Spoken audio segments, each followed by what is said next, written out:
tell me when to start.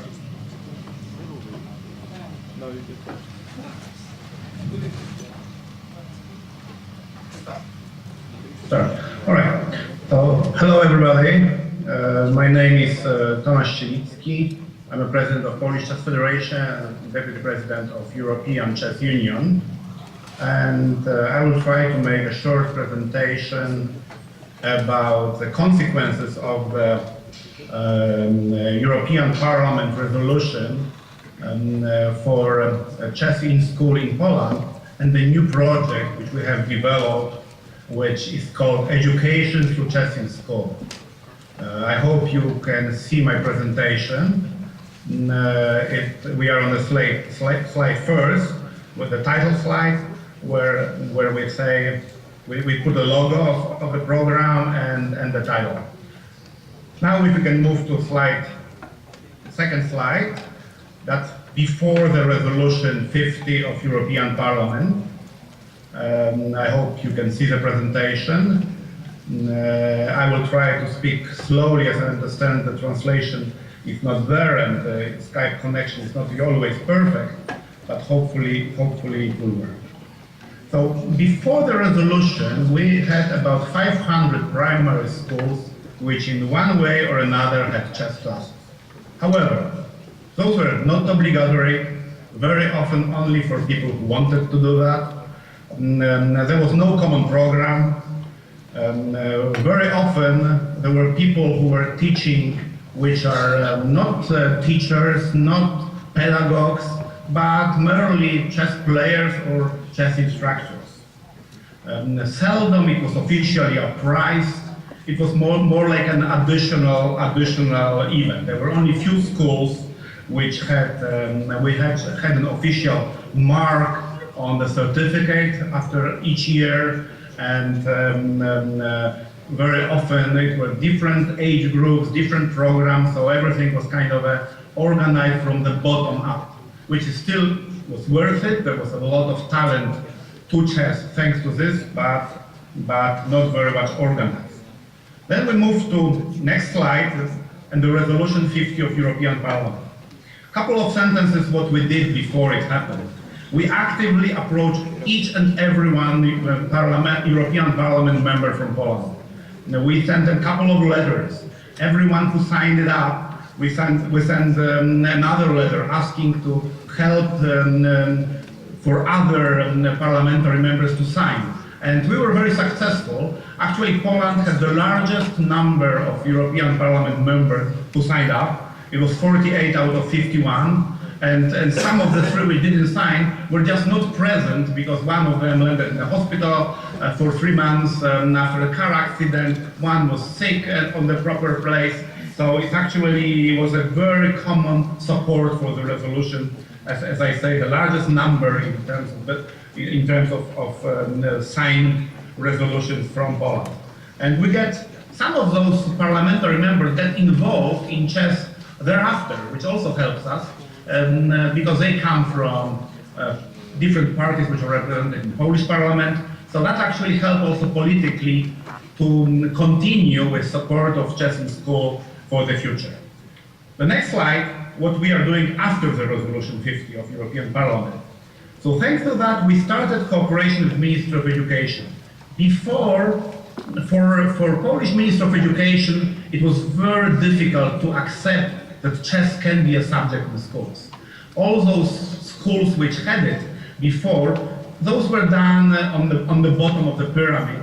And Ministry of Education was not involved, very often not even aware that something like that happens. And frankly, they didn't care. After the resolution, they start caring. Then we get their approval. Ministry of Education webpage included all the information which was required.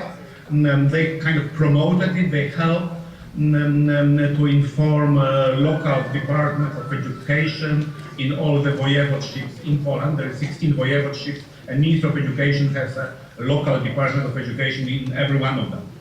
We also started cooperation with Ministry of Sport, even though Ministry of Sport believe that they are on the top of the pyramid, which is right, but from this lower part of the pyramid, when we have thousands of children learning chess, a couple of hundred will start play, obviously in competition, and the top of them will be subject of Ministry of Education, of Ministry of Sports interest. And as I say, support from members of Parliament, European Parliament members, and support the least, very important support from Kasparov Chess Foundation. But really the biggest benefit of the resolution for us was to convey to people who are not chess players, sometimes not interested in chess, that we are not doing an experiment, that we are not doing, introducing a game to schools, and that it is a proven wisdom, that the checked results of scientific research, that chess is good for children, which we all know about the analytical successes, about better education results, and so forth. The next slide, positioning of the project. Coming back to the last sentence, it was very important that we were talking to Minister of Education, that we are not talking about chess, we are not talking about sport, we are talking about education. We are trying to help children to get better notes in mathematics, physics, but also in understanding analysis, in making decisions, especially decisions in limited information, in limited time, which is part of chess, and that makes them better students, better employees for the future, or better members of the society, to say to kind of a high level. So really, the positioning of the project is education through chess in school, but not chess in school. So we put emphasis on education, because essentially the project is about helping children to be better educated, and chess is a tool to achieve that. The next slide, rules and regulations of the project. So here are the main outlines, how we position the project and what are the rules which are common for all schools which are involved in this trial phase or the pilot phase of the project. So first, it is obligatory. All children in the class which are in the program have to have chess. It's one lesson per week, at least for 2 years. And for very young children, for classes 1 to 3, for ages 6, 7 to 9 maximum, chess is taught by teachers, not by chess instructors. That is also important for the financing of the project, because teachers are already there. And the demography, which unfortunately is such that we don't have more children, rather less children, it's also good to provide additional work for teachers, which is excellent. The school certificate includes grade from chess classes, as a normal subject.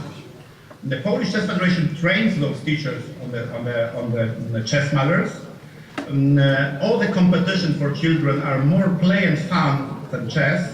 And what is also part of the program and requested, that there is an academic research. We have an alliance with one of the largest university in Warsaw, that they actually do research on children, or they will be doing research on children, how their results compare to non-chess taught students, and what is the influence on chess on their abilities.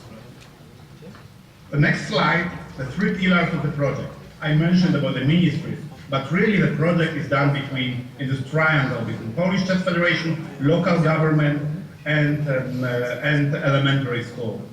The important part, that financing is done through those 3 pillars, because we don't get a direct grant from the Ministry of Education. However, there are some grants from the Ministry of Education funds for training the teachers. But really they go through the local government. So local government is providing money for training the teachers. Elementary school or the school provides the infrastructure. The local government is also providing this 1 hour per week, so that's kind of a salary for the teacher. While the Polish Chess Federation, thanks to sponsor and other partners, provide in most cases equipment. In some cases the school have it, or they have it from their local government, but in some other cases It's a sponsor which we were able to get that provides financing for that. The parents provide financing for books, or in the future, it's not envisioned yet on the first phase, iPads, PCs, because there obviously will be a software associated with that which will ease the learning phase. The next slide is a short description of roles of those three pillars. So first, the Polish Chess Federation. We have prepared a course, 72 hours course, which has three major parts, which is the chess rules, so direct chess training. There were some cases that teachers, because the training has been done already in some regions, that teachers who teach chess in the future didn't even know rules of chess. They were not common, but there were cases like that, and we accommodated that in the 72 hours, because we believe that it's not a chess proficiency, but pedagogical proficiency, which is crucial. So the chess rules, organization, and the way of teaching chess, how to play it, including chess history, including making children love chess, because that's basically, we want to get them kind of contained to chess. Then helping obtain chess equipment, annual conferences, methodological support, web pages, textbooks, and so forth, connected with the professional side of chess teaching, which is provided by a Polish Chess Federation. We have developed, next page, 3 textbooks for the youngest children. There are 3 parts, which are